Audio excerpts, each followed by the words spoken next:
사랑이 많으시고 은혜가 풍성하신 아버지 하나님, 주께서 우리에게 들을 수 있는 귀와 깨달을 수 있는 마음과 또 주님의 말씀을 실천할 수 있는 믿음을 허락하여 주시옵소서.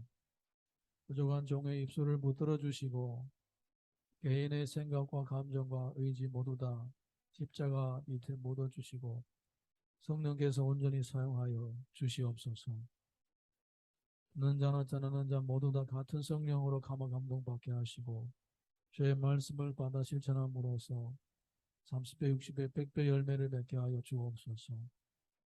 주의 은혜를 간구하며 살아계신 예수님의 이름 받들어 기도드립니다. 아멘.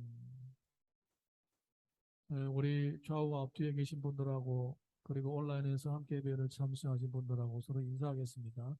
우리는 행복한 예배자입니다. 네, 우리는 행복한 예배자입니다. 우리는 행복한 예배자입니다. 우리는 행복한 예배자입니다. 네, 먼저 동영상 하나 보겠습니다. 동영상.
청나라 말기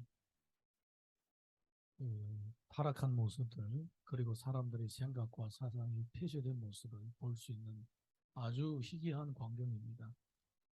기차를 말로 끄는 거예요. 기차. 기관차로 끓는 기차를 말로 끄는 거예요. 이런 이유로 저런 이유로 결국은 말로 끌다가 나중에는 다시 기관차로 들여오는 이런 내용인데, 사실은 청나라가 세워질 때에 이미 서양에서는 산업혁명도 일어나고, 그래서 서양에서는 굉장히 과학이 발전하기 시작했습니다. 그런데 그 한 300년 동안 청나라는 계속 문을 닫고 황제가 온 나라를 다스리면서 우리가 세상에서 최고다, 외국 것을 우리가 받아들일 필요가 없다, 이러면서 있었는 거예요. 그런데 그 사이에 영국이라든가 프랑스, 독일, 이탈리아 이런 나라들이 전부 다 강한 나라들, 강국. 나중에는 옆에 있는 조그마한 일본까지도 세계 강국으로 부상을 했습니다. 이미 약할 대로 체질이 약해진 청나라는 아직까지도 자기들은 세계의 최강의 나라라고 착각하고 있었습니다. 그러면서 결국은 어떤 아픔을 겪었습니까? 청나라가 망하는 아픔을 겪고 전 중국 고통 가운데 100년 동안 고통 가운데 빠지는 그런 아픔을 겪게 되는 것입니다. 네. 그런데 이제 사실은 우리가 가만히 보면요, 이렇게 한 200년 동안은요, 세계가 극렬한 변화가 일어난 것이, 마차를 타다가 사람들이 기관차를 타고, 기관차를 타다가 나중에 자동차를 타고, 자동차를 타다가 나중에 비행기를 타고, 점점 더 빨라지죠. 그러다가 나중에는 어떡합니까? 사람을 만나러 갈 때에 시간이 아까우니까 나중에 어떻게 합니까? 나중에 전화가 나오죠. 그 다음에 휴대폰이 나오고, 그 다음에 사람은 갈 필요도 없어요. 이제는 어디에 잘 안 가죠. 그냥 핸드폰 가지고 얼굴 다 보고 다 얘기를 합니다. 갈 필요도 없어요, 이제. 옛날에는 빨리 그게 이제 트렌드인데, 지금은 갈 필요도 없어요. 가만히 앉아가지고 할 거 다 하는 거예요. 돈만 있으면 다 되는 거예요. 이렇게 세상이 한 200년 동안 특별하게 이제 변화되고 있는 것입니다. 이 변화되는 것은 그냥 알아서 그냥 과학이 발전하고 변화되는 것인가? 아닙니다. 어, 좀 과격한 말로 얘기하자면 천지개벽이 일어나려고 변화가 되는 거예요. 천지개벽이 일어나려고 변화가 되는 거예요. 이런 사회가 바뀌고 세상이 바뀌고 사람이 살던 패턴이 완전하게 바뀌는 이런 시대의 흐름을 만약에 우리가 모르고 있다면, 청나라 중에 그 뒤에다가 이만큼 큰 머리띠를 따고 다니는 사람하고 똑같게 되는 거예요. 사실. 죽어도 어떻게 죽는지도 모르고 죽는 거예요, 결국은. 근데 우리 성경을 보게 되면요, 이 역사의 격변, 이런 시대의 변화할 때마다 중요한 사건들이 일어났고, 그리고 희귀한 사건들이 일어났던 것을 볼 수가 있습니다. 특별히 우리 예수님의 시대를 보게 되면요, 예수님의 시대에는 그야말로 큰 변화가 일어났던 그런 시대였던 것입니다. 그냥 하나님의 백성들 사이에서 뭐 이렇게 예수님을 믿고 이게 아니라 세상 자체가 완전히 이거 패러다임이 바뀌는 그런 시대였던 거예요, 사실 예수님의 시대.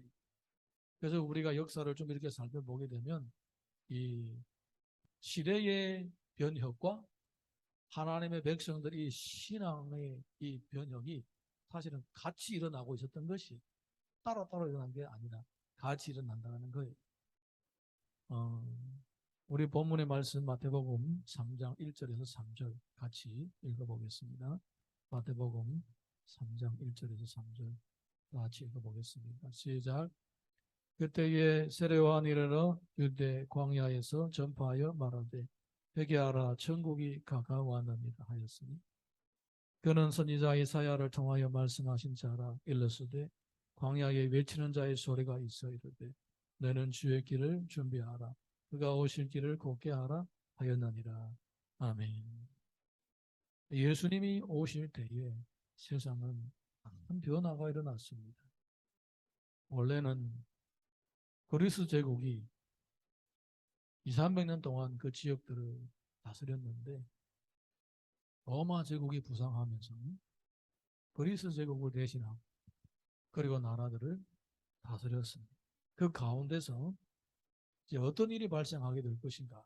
예루살렘이 망하고 그리고 하나님을 제대로 믿지 않는 사람들은 이 환난과 그리고 심판 가운데서 고통을 당하게 되는 그러한 과정들이 이제 곧 앞에 놓이게 되는 것입니다.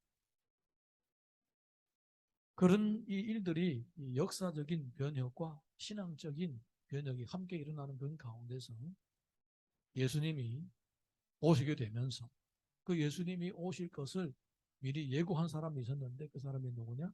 바로 세례 요한이었다라는 것입니다. 세례 요한이 이 세상의 변혁과 그리고 교회의 이 하나님의 자녀들의 이 신앙의 변혁이 일어날 것을 미리 이렇게 예언을 하고 있는 거예요. 이사야서 40장 3절에서 5절 보게 되면 이런 기록이 있습니다. 우리 다 같이 읽어보겠습니다. 시작. 외치는 자의 소리여 이르되 너희는 광야에서 여호와의 길을 예비하라. 사막에서 우리 하나님의 대로를 평탄하게 하라. 골짜기마다 도두어지며 산마다 언덕마다 낮아지며 고르지 아니한 곳이 평탄하게 되며 험한 곳이 평지가 될 것이요 여호와의 영광이 나타나고 모든 육체가 그것을 함께 보리라. 이는 여호와의 입이 말씀하셨느니라. 그러니까 이와 같은 시대적인 변혁과 그리고 신앙적인 이런 변혁이 일어날 것이다라고 이사야 선지자가 이미 700년 전에 미리 예언을 했던 것입니다. 그러니까 하나님의 역사하심은 이렇게 미리 계획되고 준비되었던 겁니다. 돌변 사항이 아니라 갑자기 일어나는 사태가 아니라 오랜 세월을 통하여서 계속 알려주고 계속 준비해 왔다는 것입니다. 어느 날에 갑자기 일어난 사건이 아닙니다. 하나님 나라는 반드시 그렇습니다. 그래서 알아들을 사람들은 알아듣게 되는 거예요. 아, 이 뭔가가 일어나겠다라고 미리 이제 하나님의 말씀을 근거해서 생각하면서 준비를 하는 거예요. 준비를 하는 것입니다. 세례 요한의 시대가 바로 그랬습니다. 많은 사람들은 그 당시에 물질적인 축적과 세상의 부귀영화로 말미암아 노출되어 있었습니다. 한쪽에는 경건한 사람들은 끊임없는 그 성경의 예언을 통하여서 이제 세상이 바뀌게 되고 신앙의 변화도 일어날 것이다라는 것을 미리 알고 있었던 거예요. 그래서 이 사람들은 사실은 그런 시대가 빨리 오기를 고대하고 있었던 거예요. 고대하고 있었던 거예요. 그런 와중에 이제 세례 요한이 달려 나타나가지고 이제 때가 됐다 이렇게 얘기를 했던 것입니다. 그런데 이제 세례 요한이 어떤 모습으로 오느냐? 성경을 보니까 세례 요한이 엘리야의 모습으로 온다. 그렇게 얘기를 했던 거예요. 엘리야. 그러니까 사람들이 구약 성경을 통하여 이 메시아가 오기 전에 엘리야와 같은 사람이 먼저 온다라는 것을 알고 있었던 거예요. 엘리야는 어떤 사람이냐면 우리 열왕기상 18장 21절 보게 되면 이런 기록이 있습니다. 우리 다 같이 읽어보겠습니다. 시작. 엘리야가 모든 백성에게 가까이 나와 이르되 너희가 어느 때까지 둘 사이에서 머뭇하려느냐. 여호와가 만일 하나님이면 그를 따르고 바알이 만일 하나님이면 그를 따를지니라 하니 백성이 말 한마디도 대답하지 아니하는지라. 엘리야의 시대에 엘리야는 어떤 사람이었느냐. 백성들이 하나님을 믿을 것인지 아니면 완전히 하나님을 등지고 바알을 믿을 것인지 결정을 해야만 하는 그러한 시대였다라는 것입니다. 그렇다면 세례 요한이 나타났을 때는 어떤 시대였느냐? 세례 요한이 나타날 때도 마찬가지였다라는 것입니다. 세례 요한의 시대도 이스라엘 전 민족, 하나님을 믿는 소위 하나님을 믿는다라고 하는 모든 사람들이 내가 계속 하나님을 믿고 신앙생활을 해 나갈 것인지 아니면 이제는 하나님을 믿는 것을 포기하고 그냥 세상에 빠져서 살 것인지 결정해야 되는 그런 순간이 왔다라는 거예요. 이런 의미에서 이제 엘리야와 세례 요한과 비슷한 점이 있더라는 것입니다. 내가 결정해야 되는 순간이 왔다라는 거예요. 자, 우리 이어서 마태복음 3장 4절에서 7절 읽어보겠습니다. 시작. 이 요한은 낙타 털옷을 입고 허리에 가죽띠를 띠고 음식은 메뚜기와 석청이었더라. 이때 예루살렘과 온 유대와 요단강 사방에서 다 그에게 나와 자기들의 죄를 자복하고 요단강에서 그에게 세례를 받더니 요한이 많은 바리새인들과 사두개인들이 세례 베푸는 대로 오는 것을 보고 이르되 독사의 자식들아 누가 너희를 가르쳐 임박한 진노를 피하라 하더냐. 세례 요한이 어떤 모습으로 나타났느냐? 보통 사람이 아닌 거예요. 뭔가 다릅니다. 복장부터 다릅니다. 그 당시에 많은 사람들은 그냥 천으로 짠 옷을 입고 다닙니다. 좀 잘 사는 사람들은 세마포 옷 입고 다닙니다. 그런데 세례요한은 낙타 톳옷을 입고 다닌다는 거예요. 낙타 톳. 이거는 여름이든지 뭐 가을이든지 봄이든지 항상 낙타 톳옷 한 겹을 그냥 걸치고 밤낮 낮은 그것만 입고 계속 다니는 거예요. 그냥 사람들이 보기만 해도 저 사람은 보통 사람이 아니구나 알 수 있을 정도로. 그리고 뭐 먹고 사느냐? 광야에서 메뚜기와 메뚜기와 석청이 석청. 메뚜기와 석청을 먹고 석청은 뭐냐? 들꿀이야 들꿀. 메뚜기가 들꿀을 먹고 사는 거예요. 그러니까 음식도 복장도 보통 사람하고 다른 거예요. 그래서 사람들은 옛날에 진짜 옛날에 엘리야와 같구나. 엘리야와 같구나. 옛날에 엘리야는 그렇게 살았던 거예요. 그렇게 살았던 거예요. 우리 말라기 4장 5절에서 6절 보겠습니다. 말라기 4장 5절에서 6절 시작. 보라 여호와의 크고 두려운 날이 이르기 전에 내가 선지자 엘리야를 너희에게 보내리니 그가 아버지의 마음을 자녀에게로 돌이키게 하고 자녀들의 마음을 그들의 아버지에게로 돌이키게 하리라. 돌이키지 아니하면 두렵건대 내가 와서 저주로 그 땅을 칠까 하노라 하시니라. 아멘. 말라기 선지자 때 이미 이렇게 다시 한번 말씀하셨습니다. 엘리야와 같은 사람이 나타난다.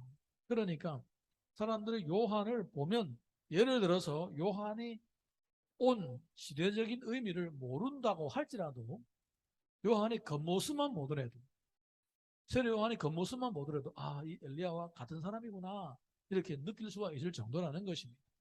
그런 그 사람들이 이 엘리야 시대의 이스라엘 백성들은 신앙의 결정적인 순간, 결정해야 되는 순간이 왔던 것처럼 우리 시대에도 신앙을 결정해야 되는 순간이 왔구나라고 그걸 몰라도 그냥 겉으로만 봐도 저 세례 요한은 옛날에 구약의 성경에 기록했던 엘리야와 같은 사람이구나라고 한눈에 알아낼 수가 있다는 것입니다. 여러분 그러니까요 우리 신앙생활을 할 때에요 내 하나님 인도하심을 모르겠다 하나님 말씀 모르겠다 핑계할 수가 없어요. 첫 번째 하나님은 끊임없이 반복을 하시는 겁니다. 같은 말씀을 깨닫고 실천할 때까지 끊임없이 반복을 하신다는 거예요. 예. 여러분 왜 똑같은 말 계속 하냐고 실천하지 않았기 때문에 계속 똑같은 얘기를 하는 거예요. 예, 실천하지 않았기 때문에 우리 어릴 때요 제가 학교 들어가니까 저보다 3살 많은 아이들이 있더라 1학년에. 왜 그러냐 보니까 그 당시에만 해도요 1학년에서 2학년 올라가려면 시험 봐야 돼요. 시험이 합격돼야 2학년 올라가는 거예요. 그러면 그 학생이 8살에 학교 들어가는 11살 때까지 계속 1학년이 그러면 무슨 얘기입니까? 시험 볼 때마다 탈락했다는 거예요. 그래서 맨날 공부했던 거 또 공부, 공부했던 거 또 공부, 공부했던 거 또 공부하는 거예요. 그래서 참 어쨌든 그랬어요. 제가 졸업할 때에 초등학교 졸업할 때에 14살이었어요. 14살. 그런데 19살 되는 애가 있었어요. 그 애가 초등학교 졸업하자마자 결혼했어요. 그 당시에 시골에서 일찍 결혼하죠. 그러니까 1학년 도 몇 년 묵고 2학년 도 몇 년 묵고 계속 묵다 보니까 19살에 졸업해가지고 결혼했어요. 초등학교 졸업하고. 그래서 제가 중학교 1학년에 갔다가 이제 우리 돌아오는 길에 만났는데 애 아빠가 되어 있더라고. 놀라운 광경이 지금은 상상하기 어려운 광경. 여러분, 하나님께서 왜 계속 반복하시겠습니까? 왜 같은 말씀을 계속 반복하고 우리들에게 알려주시겠습니까? 우리가 따라서 안 하니까. 따라서 해도 대충 흉내만 내고 하나님이 원하시는 데까지 수준이 안 되니까 계속 말씀을 하시는 거예요. 아멘입니까? 예. 700년 동안 하나님께서 계속 이스라엘 백성들에게 말씀하시는 거예요. 드디어 이제는 마지막이다. 이제는 너희들이 따라가지 않으면 진짜 심판을 받게 된다. 마지막으로 세례 요한을 딱 보내시는 거예요. 마지막으로. 네. 자, 이어서 열왕기상 17장 1절과 열왕기하 8절 우리 읽어보겠습니다. 시작. 길라세 너무 빨리 지나가 버린가요? 자, 우리 다 같이 읽습니다. 시작. 길라세 우거하는 자 중에 디셉 사람 엘리야가 아합에게 말하되 내가 섬기는 이스라엘의 하나님 여호와께서 살아계심을 두고 맹세하노니 내 말이 없으면 수년 동안 비도 이슬도 있지 아니하리라 하니 그들이 그에게 대답하되 그는 털이 많은 사람인데 허리에 가죽 띠를 띄었더이다 하니 왕이 이르되 그는 디셉 사람 엘리야로다. 이렇게 엘리야는 그냥 그냥 무슨 옷을 입었고 이런 얘기만 해도 그 사람은 엘리야다라고 알 수 있을 정도로 세례 요한도 그랬다라는 거예요. 네, 그러니까 세례 요한이 엘리야처럼 이 땅에 와서 백성들이 신앙의 결정을 지금 요구하고 있다 이 말입니다. 방금 전에 우리가 시작할 때 기차를 봤어요. 말이 끌고 가는 기차가 있었어요. 근데 우리가 역사를 보게 되면요. 최근 한 200년 동안, 2, 300년 동안 산업혁명이 일어났어요. 한 2, 300년 산업혁명이 일어났는데 첫 번째 산업혁명이 뭐냐? 바로 기관차가 나온 거예요. 기관차가 나오니까 농사를 하는 사람들이 전부 다 공장으로 몰려들었어요. 영국에 산업혁명이 일어나면서 그렇게 방직공인들이 생기면서 사람들이 아무리 땅을 파고기를 해도 돈을 못 버니 바다 가서 고기 잡아야 해도 돈을 못 버니 공장으로 다 몰려들기 시작한 거예요. 그러면서 1차 산업혁명이 일어났어요. 그 다음에는 내연기관이 나타난 거예요. 지금 우리가 타고 가는 자동차, 뭐 디젤, 휘발유 이런 거 있잖아요. 그때 발명된 거예요. 그 후에 2차 산업혁명이 나왔어요. 디젤이 발명되니까 디젤이고 그 다음에 가솔린이 발명되니까 비행기도 막 나오고 이렇게 되는 거예요. 그러면서 1차 세계대전, 2차 세계대전 일어나고 난리가 났죠. 그 다음에 더 빨라지고 사람들이 더 빨리 다니 이러면서 무슨 일이 생겼느냐. 이 부의 축적이 기하급수로 증가를 하게 되는 것을 보게 되는 거예요. 그 전만 해도요. 이 돈을 벌거나 돈을 모으려면 사람들이 애를 많이 먹었어요. 뭐 로마 교황이라든가 교황청이라든가 이런 데 빼고 나라의 왕들이 세금을 거두고 이런 거 빼고 평민들은요. 그냥 겨우겨우 먹고 사는 상황이었어요. 근데 산업혁명이 일어나면서 중산층이 생기게 되면서 그 다음에 자본가들이 생기면서 정부의 사람들은 나라는 아닌데도 불구하고 이 부가 엄청 쌓이기 시작하는 거예요. 정말로 내가 가지고 있는 돈으로 한 나라의 땅 전체를 살 수 있을 정도로 그렇게 큰 부자들이 생기게 되는 거예요. 그 다음에 3차 산업혁명은 뭡니까? 전기전자였어요. 방금 전에 말씀드렸잖아요. 전기와 전자가 생기면 사람들이 그 전에는 빨리 했는데 이제는 빨리 안 해도 돼요. 안 가도 돼요. 어지간한 대화는 전화로 다 하고 얼굴 다 보면 얘기 다 되는 거예요. 전화 한 통이면 다 되는 거예요. 예, 문자 하나면 다 되는 거예요. 그래서 이제는 빨리도 필요 없어요. 공간을 초월해가지고 막 이렇게 다니는 거예요. 근데 이제 4차 산업, 3차 산업이 될 때 중국에 많은 부자들이 생겼죠. 그 대표적인 사람이 마윈이라든가 마화통이라든가 이런 사람들이죠. 네. 그 다음에 이제 4차 산업혁명이 들어오기 시작한 거예요. 4차 산업혁명이 뭡니까? 이제는 디젤도 뭐 이런 가솔린 엔진 필요 없는 거예요. 전부 다 뭡니까? 파 전기로 하는 거, 배터리. 그래서 이제 4차 산업 시대에 배터리가 엄청 중요한 거예요. 여러분 투자하고 싶은 분들이 배터리 투자해 주시죠. 배터리가 이제 배터리 반도체 이제 대세가 되는 거예요. 이것을 가진 사람들이 세상을 쥐락펴락하고 큰 부를 축적하게 되는 거예요. 그 다음에 뭡니까? 그 다음에는 AI하고 로봇이. AI 로봇이 이제 대세가 되는 거예요. 이 반도체, 배터리, 로봇, AI 이런 데 투자하는 사람들이 돈을 벌게 되는 거예요. 근데 이제 어마어마하게 마지막으로 이 세상 마지막으로 한번 큰 정말로 상상할 수 없을 정도로 큰 이 재물을 가진 사람들이 나타날 거예요. 아마 전무후무하게. 지금 누구 제일 돈 제일 많습니까? 앨런 머스크라든가 이런 사람, 그건 아무것도 아니에요. 그것보다 몇십 배, 몇백 배 더 많은 재물을 아마 축적을 할 거예요. 그러면서 어떻게 됩니까? 그러면 세상은 망하게 될 거예요. 여러분, 역사가 그렇습니다. 역사. 우리가 그런 시대에 살고 있습니다. 점점 변화가 더 빨리 일어나고 일부분 극소수의 사람들은 이 재산이 더 많이 쌓여지게 되고 그리고 극치에 달하면 폭발하게 됩니다. 망하는 거예요. 그 다음에 심판이 임하게 되는 거예요. 그 심판이 어떻게 임하느냐?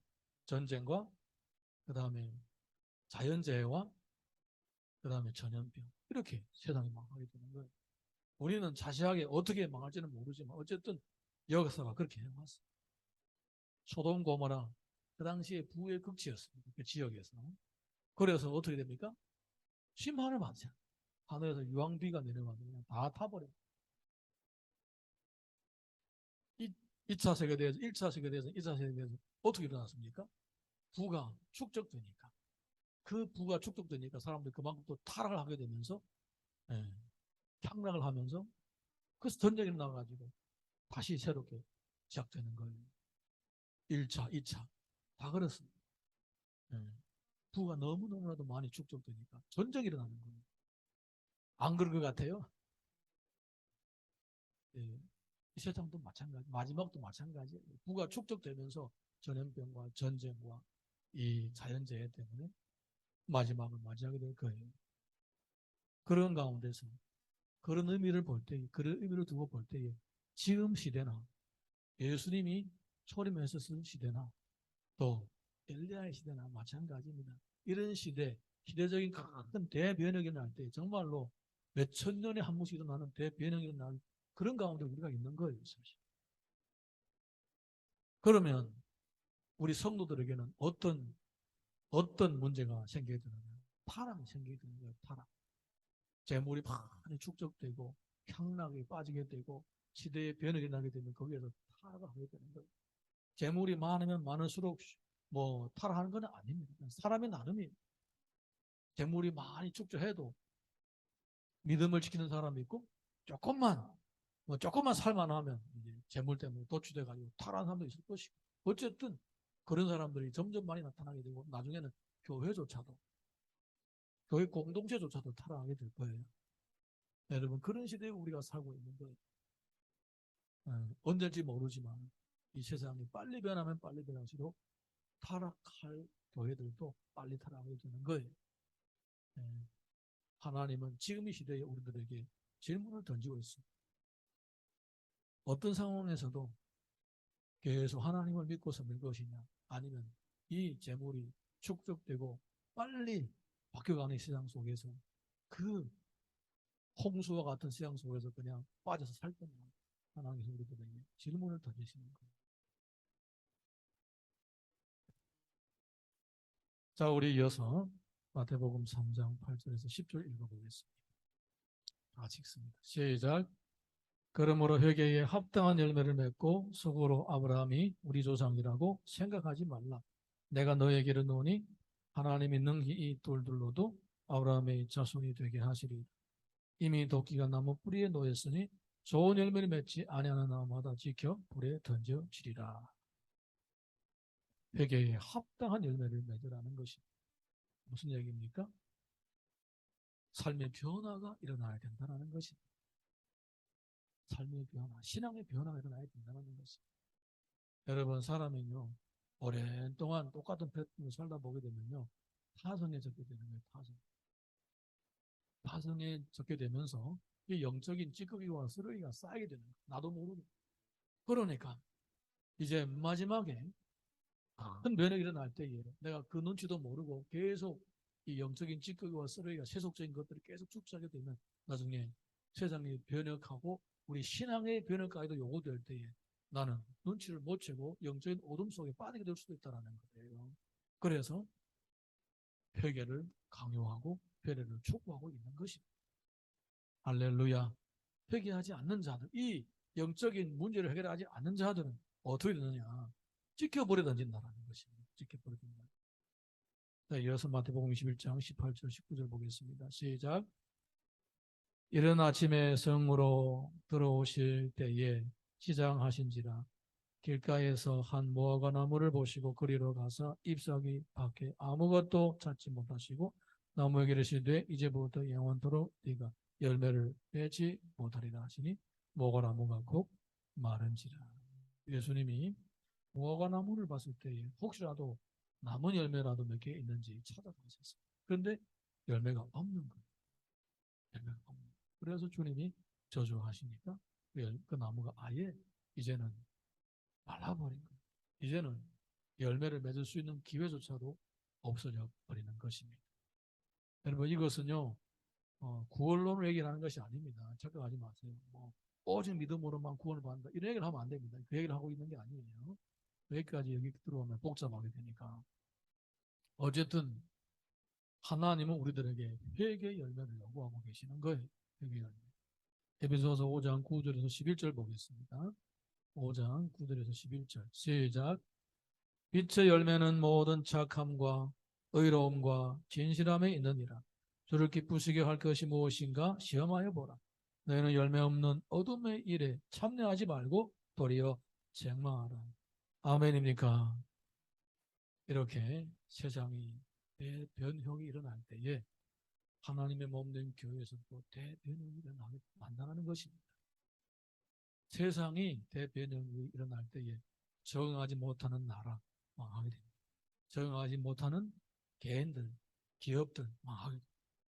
반드시. 그리고 교회도 마찬가지.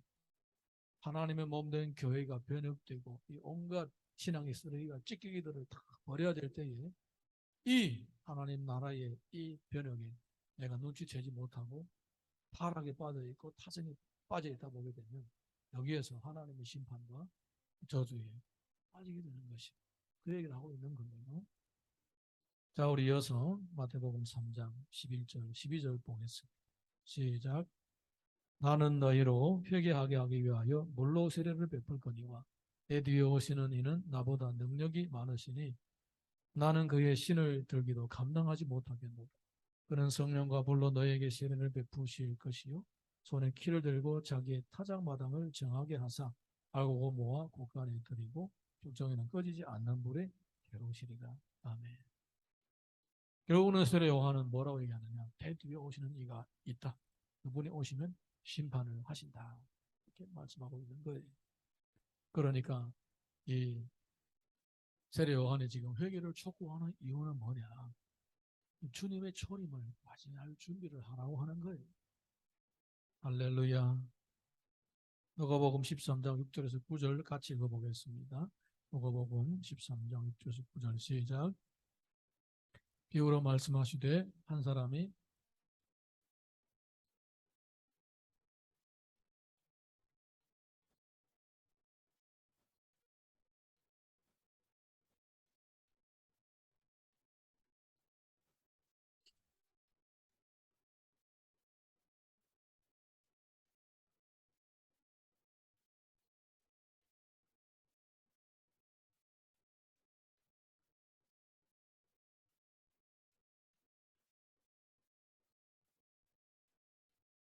아멘. 네. 3년 동안 기다렸는데 열매가 없는 거예요. 그래서 찍어버리라 했더니 일꾼이 한 1년만 더 놔둬봅시다. 내가 걸음을 더 주고 잘 먹고 볼 테니까. 그래서 4년까지 기다려주는 거예요. 4년만 해도 열매를 안 맺으면 찍겠다. 그 순간에 와 있다는 거예요. 세례 요한의 시대가 그 순간이었고 엘리야의 시대가 그 순간이었고 우리가 살고 있는 시대가 바로 그 순간이에요. 마태복음 13장 37절에서 40절 보겠습니다. 시작. 대답하여 이르시되 좋은 씨를 뿌리는 이는 인자요 같은 세상이요 좋은 씨는 천국의 아들들이요 가라지는 악한 자의 아들들이 가라지를 뿌리는 원수는 마귀요 추수 때는 세상 끝이요 추수꾼은 천사들이니 그런즉 가라지를 거두어 불에 살아난 것 같이 세상 끝에도 그러하리라. 아멘. 이렇게 결국은 하나님께서 거두어서 악한 것들은 거두어서 태우고 알곡은 거두어서 곳간에 둔다. 이런 말씀입니다. 주님은 우리에게서 열매를 기다리고 소원하고 계시는 것입니다. 그리고 열매를 맺기를 원하는 사람에게는 열매를 맺을 수 있는 은혜까지도 공급해 주십니다. 할렐루야. 예, 우리 동영상 하나 더 보겠습니다.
아파트가 지으면서부터 시작해서 계속 쓰레기가 축적되다 보니까 나중에는 사람이 들어갈 자리가 없을 정도로 많이 쌓였대요.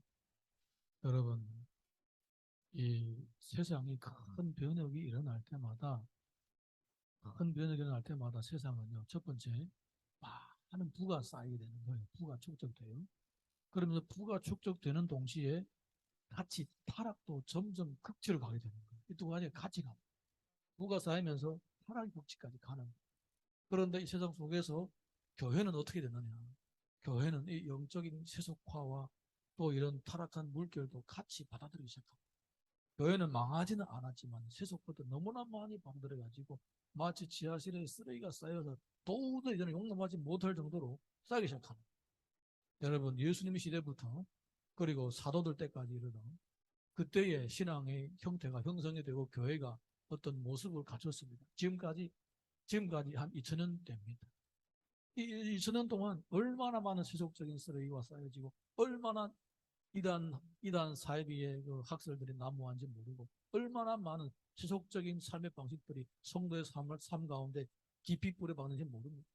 그래서 지금 때가 된 거예요. 아무리 봐도 때가 된 거예요. 벌써 때가 된 거예요. 그래서 이번에 하나님께서 전체 이 땅에 있는 모든 교회를 한번 뒤집으실 거예요. 교회와 세상을 같이 뒤집으실 거예요. 이것은 예수님의 재림인지는 잘 모르겠습니다. 어쨌든 한번 대변혁이 일어날 거예요. 세상의 변혁과 교회의 변혁이 함께 일어날 거예요. 그런 가운데서 눈치를 채고 내가 가지고 있는 이런 신앙을 내가 몇 년 전에 10년 전에 믿었던 신앙이지만은 이 신앙 가운데 뭐가 들어있느냐? 수천 년 동안 이어온 순수한 신앙의 유전자 DNA도 있을 뿐만 아니라 세속적인 DNA도 같이 섞여 있는 거예요. 그래서 우리가 스스로 이런 영적인 상태를 파악하고 이런 세속적인 것들을 신앙생활을 하면서 발견하고 내 신앙생활 가운데서 우리 공동체 가운데서 이런 것들을 다 제거해내야 되는 거예요. 할렐루야. 예. 이거는 내가 개인마다 일상생활 가운데서 지속적으로 해나가야 되는 거예요. 우리 믿음의 선배들, 예수님부터 시작해가지고 사도들 순수한 신앙을 지키려고 애를 썼어요. 그걸 왜 목숨까지 바쳤어요. 그런데 계속 내려오면서 나중에는 그런 사람이 점점 적어지는 거예요. 세속과 타협하면서 지역에서 살아가면서 신앙이 이제 점점 혼합이 되어버려요. 그래서 하나님께서 주님을 먹는 교회를 이제 대청소를 하셨어요.